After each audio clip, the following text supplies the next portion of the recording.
धृतराष्ट्र बोले, हे संजय, धर्म भूमि कुरुक्षेत्र में एकत्रित युद्ध की इच्छा वाले मेरे और पांडु के पुत्रों ने क्या किया? संजय बोले, उस समय राजा दुर्योधन ने व्यूहरचना युक्त पांडवों की सेना को देखा और द्रोणाचार्य के पास जाकर यह वचन कहा, हे आचार्य, आपके बुद्धिमान शिष्य द्रुपद पुत्र धृष्टद्युम्न द्वारा व्यूहाकार खड़ी की हुई पांडुपुत्रों की इस बड़ी भारी सेना को देखिए। इस सेना में बड़े बड़े धनुषों वाले तथा युद्ध में भीम और अर्जुन के समान शूरवीर सात्यकी और विराट तथा महारथी राजा द्रुपद, धृष्टकेतु और चेकितान तथा बलवान काशीराज, पुरुजित, कुंतीभोज और मनुष्यों में श्रेष्ठ शैभ्य, पराक्रमी युद्धामन्यु तथा बलवान उत्तमौजा, सुभद्रा पुत्र अभिमन्यु एवं द्रौपदी के 5 पुत्र, ये सभी महारथी हैं।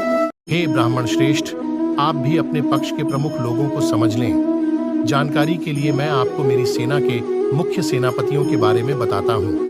आप द्रोणाचार्य और पितामह भीष्म तथा कर्ण और संग्राम विजय कृपाचार्य तथा वैसे ही अश्वत्थामा, विकर्ण और सोमदत्त का पुत्र भूरिश्रव और भी मेरे लिए जीवन की आशा त्याग देने वाले बहुत से शूरवीर अनेक प्रकार के शस्त्रास्त्रों से सुसज्जित और सबके सब युद्ध में चतुर हैं।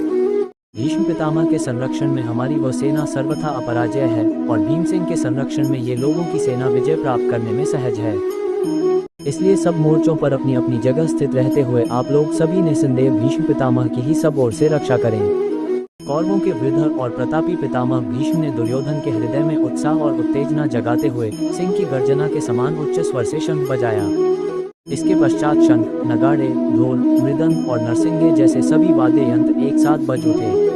उनका संयुक्त ध्वनि बहुत भयंकर और प्रभावशाली थी। उस प्रसंग के बाद सफेद घोड़ों के साथ सुसज्जित उत्कृष्ट रथ पर सवार श्री कृष्ण और अर्जुन ने भी अपने अलौकिक शंखों की ध्वनि प्रसारित की। श्री कृष्ण महाराज ने पांचजन्य नामक, अर्जुन ने देवदत्त नामक और भयानक कर्म वाले भीमसेन ने पौंड्र नामक महाशंख बजाया। कुंती पुत्र राजा युधिष्ठिर ने अनंत विजय नामक शंख को बजाया और नकुल तथा सहदेव ने क्रमशः सुघोष और मणिपुष्पक नामक शंख बजाए। श्रेष्ठ धनुषधारी काशीराज, महारथी शिखंडी और धृष्टद्युम्न, राजा विराट, अजय सात्यकी, राजा द्रुपद, द्रौपदी के 5 पुत्र और बड़ी भुजा वाले सुभद्रा पुत्र अभिमन्यु, इन सभी ने, हे राजन, अलग अलग दिशाओं से शंख बजाए और उस भयानक ध्वनि ने न केवल आकाश और पृथ्वी को गूंजा दिया बल्कि धृतराष्ट्रों के यानी आपके समर्थकों के हृदयों को भी चीर दिया। हे राजन, इसके पश्चात कपिध्वज अर्जुन ने युद्ध के लिए तैयार खड़े धृतराष्ट्र के संबंधियों को देखते हुए शस्त्र चलाने की प्रस्तुति के समय धनुष उठाया और ऋषिकेश श्री कृष्ण से कहा, हे अच्युत, कृपया मेरे रथ को दोनों सेनाओं के मध्य में स्थापित करें और जब तक मैं इस युद्ध भूमि में खड़े युद्ध की इच्छा रखने वाले इन प्रतिपक्षी योद्धाओं को अच्छी तरह से न देख लूं, जिनके साथ इस युद्ध के व्यापार में मुझे लड़ाई करनी है, तब तक रथ को वहीं खड़ा रखें। दुर्बुद्धि दुर्योधन का युद्ध में हित चाहने वाले जो ये राजा लोग इस सेना में आए हैं, इन युद्ध करने वालों को मैं देखूंगा। संजय ने कहा, हे धृतराष्ट्र, अर्जुन के आग्रह पर श्री कृष्ण ने रथ को दोनों सेनाओं के मध्य भीष्म और द्रोणाचार्य के सामने सभी राजाओं के दृष्टिगत खड़ा किया और अर्जुन से कहा कि हे पार्थ, इन युद्ध के लिए तैयार कौरवों को देख।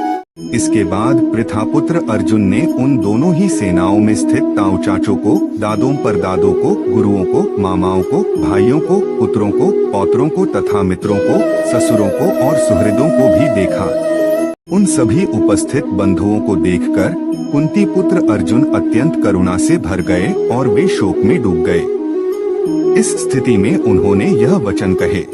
अर्जुन ने कहा, हे कृष्ण, युद्ध भूमि में स्थित युद्ध की इच्छा रखने वाले अपने स्वजनों को देखकर मेरे शरीर के अंग निस्तेज हो रहे हैं। मेरा मुख सूख रहा है और मेरे शरीर में कंपन और रोमांच हो रहा है। मेरे हाथों से गांडीव धनुष छूट रहा है। मेरी त्वचा में भीषण जलन हो रही है और मेरा मन विचलित हो रहा है। इस कारण मैं खड़ा भी नहीं हो पा रहा हूँ। हे केशव, मैं अपने सामने विपरीत संकेत देख रहा हूँ। मैं अपने स्वजनों को मारकर कल्याण नहीं देख पा रहा हूँ। हे कृष्ण, मैं न तो विजय चाहता हूँ और न ही राज्य या सुख। हे गोविंद, हमें राज्य से, सुखों से या यहाँ तक कि जीवन से भी क्या लाभ है। जिनके लिए हम राज्य, भोग और सुख चाहते थे, वे ही सब युद्ध में अपने प्राणों और धन को त्याग कर खड़े हैं। गुरुजन, पिता, पुत्र, दादा, मामा, ससुर, पोते, साले और अन्य संबंधी भी यहाँ हैं। हे मधुसूदन, मुझे मारने पर भी या तीनों लोकों के राज्य को प्राप्त करने के लिए भी मैं इन सबको मारना नहीं चाहता। फिर पृथ्वी के लिए तो कहना ही क्या है। हे जनार्दन, धृतराष्ट्र के पुत्रों को मारकर हमें क्या आनंद मिलेगा। इन आत्ताइयों को मारकर हम पाप को ही आश्रय लेंगे।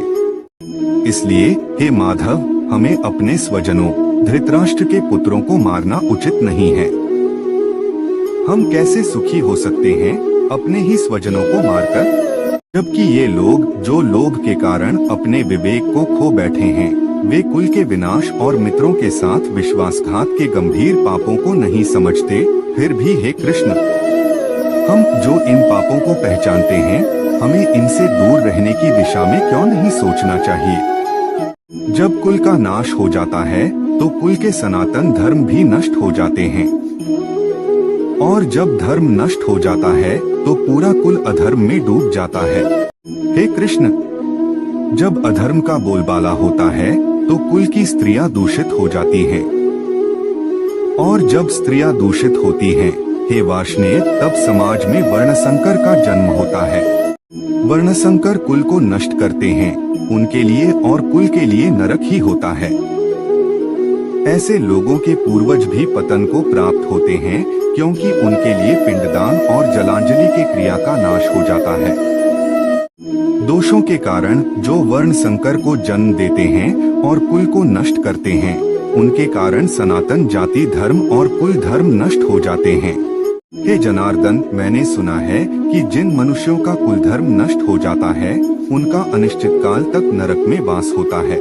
हाय हाय, हम लोग बुद्धिमान होकर भी महान पाप करने को तैयार हो गए हैं, जो राज्य और सुख के लोभ से स्वजनों को मारने के लिए उद्यत हो गए हैं।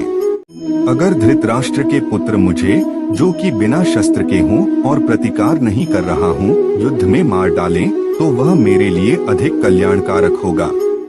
संजय ने कहा, युद्ध क्षेत्र में गहरे दुख से भरे हुए मन से व्याकुल अर्जुन ने ऐसा कहते हुए अपने धनुष और बाणों को छोड़ दिया और रथ के अंतिम भाग में जाकर बैठ गए।